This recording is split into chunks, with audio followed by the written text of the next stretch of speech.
This video is sponsored by Rockler. Hey everyone, Michael Alm here. So this week I built a set of frames. These are float-mounted frames for a friend of mine, Yuval. These are his father's paintings and they were in pretty rough shape when I got them. The frames were falling apart, they were nailed in from the sides. Probably the original frames, but not done very well. So what we've done is we have upgraded to a float mount, which means that it has an air gap all the way around it, and that keeps all the pressure off of the frame. If you have a rabbited edge, it can actually damage the canvas. So this is a really clean, modern look that's great for works on canvas. If you're thinking about making frames in your shop for clients or even for yourself, this is a really, really handy thing to know. So stick around and I'll show you how they're made.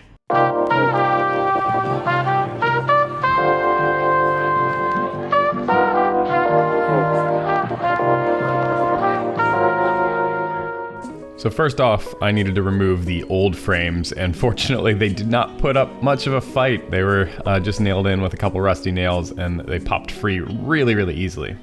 The second frame was pretty much the same as the first one, except for it had a whole bunch of staples in the corner holding the miter together. Fortunately, that was just about all that was holding the miter together, so once I flipped the frame over and pulled off the edges, it was all free and ready to be measured.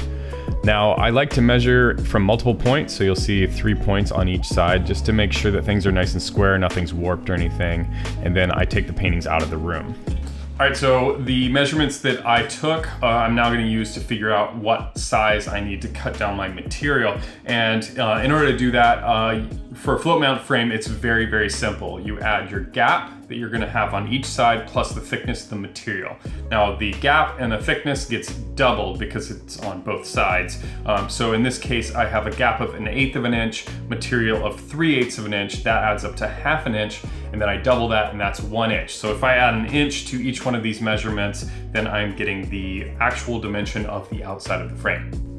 With the outside dimension figured out, I can now rough cut all of my material, and I usually add about 1 inch to each cut just to make sure that I have plenty of material in case something goes wrong. Now, moving over to the table saw, I can establish the depth of the frame, and this is a pretty arbitrary measurement. It depends on the look of the frame that you want, but I went with 1 7/8 inches for these. To make the rip cut to establish the width of the frame, I'm setting up a feather board. This just holds the stock really nice and tight to the fence while I'm working on it, and so I get a really consistent cut. I'm cutting these at 3/8 of an inch, and that was just a thickness that I talked to the client about, and he really liked to have a nice thin reveal. Now we can cut the rabbet for the strainer. This is a 1/8 inch rabbet, and the main thing to be concerned with here is the top measurement. That just needs to be a little bit thicker than the thickness of the painting that you're working with. I'll explain what a strainer is in a minute, don't worry about that. But now we can move on to cutting all of the miters. I like to batch out miters. Since we're only making 2 here, it's not quite as big of a deal, but if you were making like a dozen of them, this would be a pretty important step. I like to cut all the miters at once on one side, and that way when I go to measure them, I can measure them all at once and prep the stock for the next cut. Now that I've got all those measurements laid out, let's talk about getting really nice miters. Having a nice sled is important, but I really like to cut my miters like 3 or 4 times before I actually get it up to the line. This I found makes for a really nice miter, and then a way to double check them is to actually stack the 2 pieces together and make sure they're at the exact same height. With all the parts cut out for the 2 frames, I can now start assembling them, and I'm a big fan of the blue tape method. It's really effective, and you don't need to buy a whole bunch of expensive clamps, and you don't need a lot of clamping strength when it comes to picture frames. You usually reinforce the miter anyway, so just making sure that it assembles really nicely is the most important part. So I'm doing a dry fit here, and I like to do this before I actually glue things up. The reason I'm doing that is because I want to test fit those paintings, and that way I can tell if there are any discrepancies. If my gap's wrong, I can always recut things. Fortunately, these fit really nicely, but I've definitely had some moments where I'll inch it and I'll have to recut up a part. So it's a way easier to recut at this phase than when everything's glued together. So now that I've confirmed that they are the right size, I can glue them all up. I really like this little finger tool that Rockler makes. It's a funny thing. I used to use my finger for everything, and now I don't have to get my fingers all covered in glue, which is nice so that you don't end up with a whole bunch of glue marks all over your frame as you're assembling it. Now, if there is a downside to the blue tape method, it's that it doesn't hold a frame square very well. So as I'm gluing these up, I'm adding in these squares in the corners, just needed in one corner to hold the whole thing together.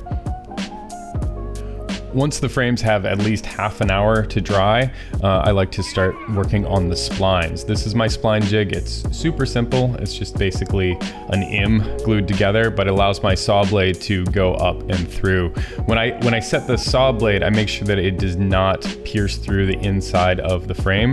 That's really important, and then I just space it out in the spacing that I think looks the best.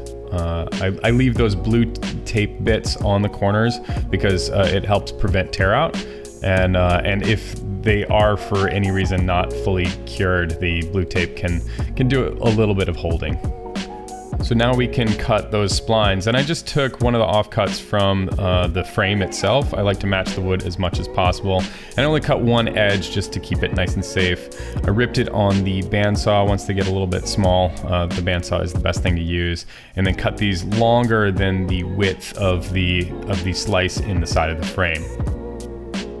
I like to cut them a little bit on the thick side, just slightly, and then that way I can sand them to fit.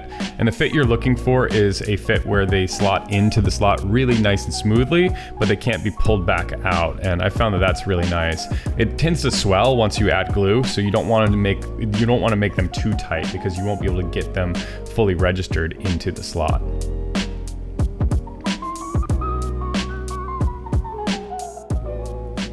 With all the splines glued into place, I could trim them flush, and I just use a pull saw for this. This is a really affordable, cheap pull saw, maybe 20 bucks or so, and it does a great job. I like to trim them a little bit on the fat side so that I can sand them flush, and then I found that's the best way to go without risking damaging the side of the frame. Now we can move on to making the strainer. And what is a strainer? So it's a pretty common part in a bunch of different styles of frames, but in this case it's what supports the canvas, and so it's really important to the structure of a float frame. I like to cut them to fit, and you can see I just use my chop saw for this because the miters are not that precise. You just want to make sure that they fit into the frame and have a little bit of play. You want about a 32nd of an inch worth of play in each frame. Another benefit of that strainer is that if you've got a springy side on a frame, it pulls everything nice and flat.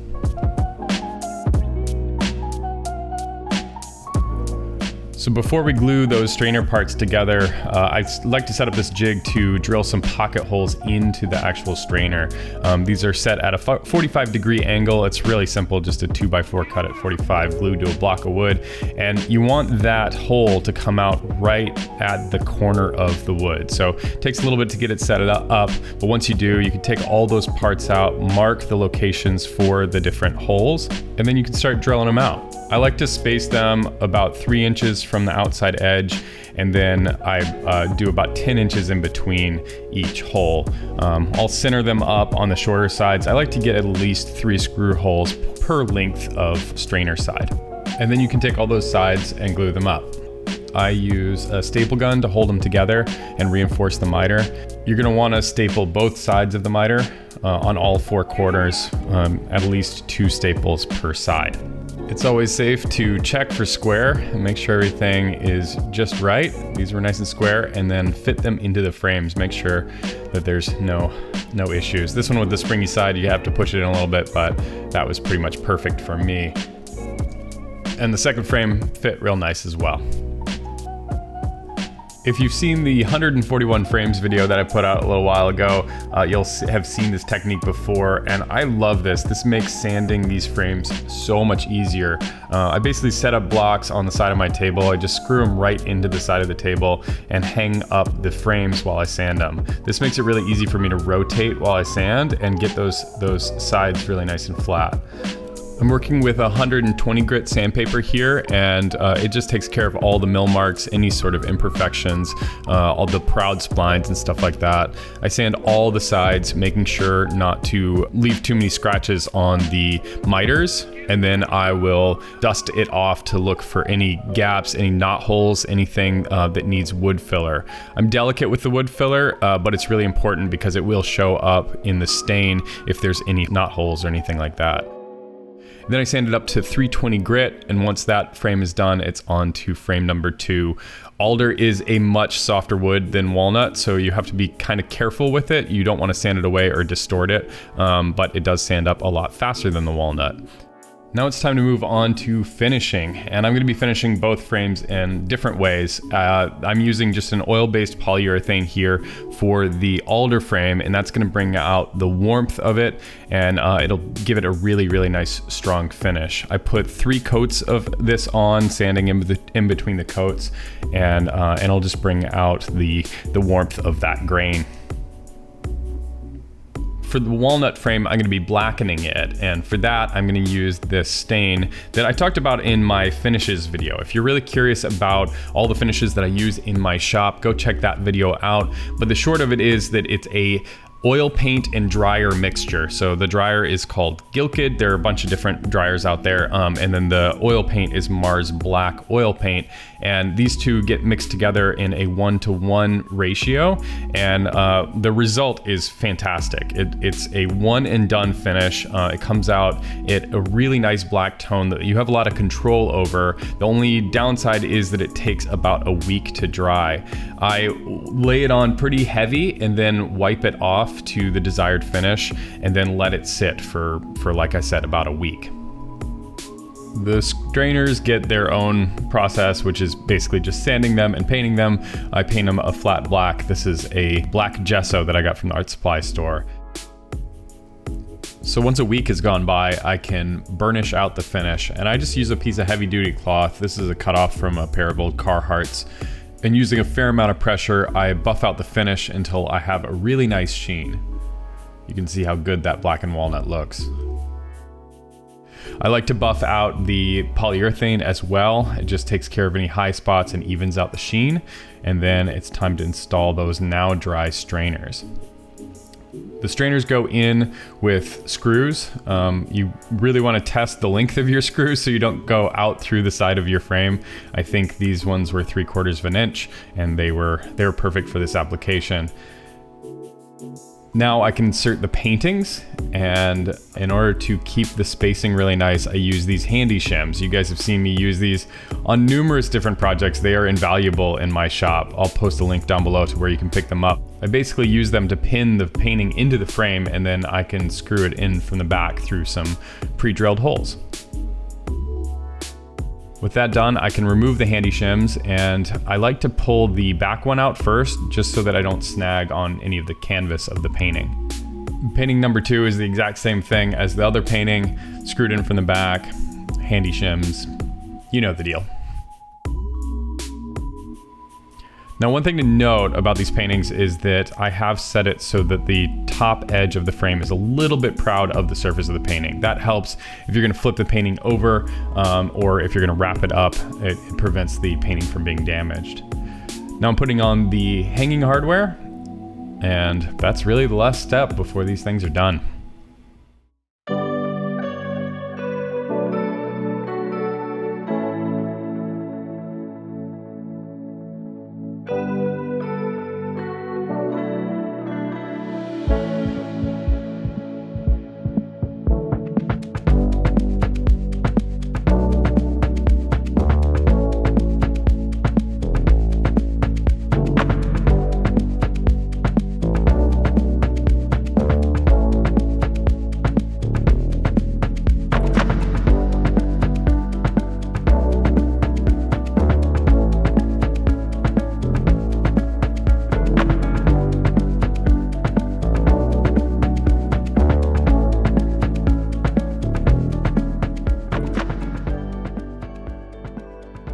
Hey everyone, thanks so much for watching, and let me know in the comments down below if you have any questions about this process. Big thank you to this week's sponsor, Rockler. I've been wearing their tool pouch this entire time, and I love this thing. It is my new everyday carry. So thank you, Rockler. Thank you to my Patreon supporters who support me every month. You guys are fantastic.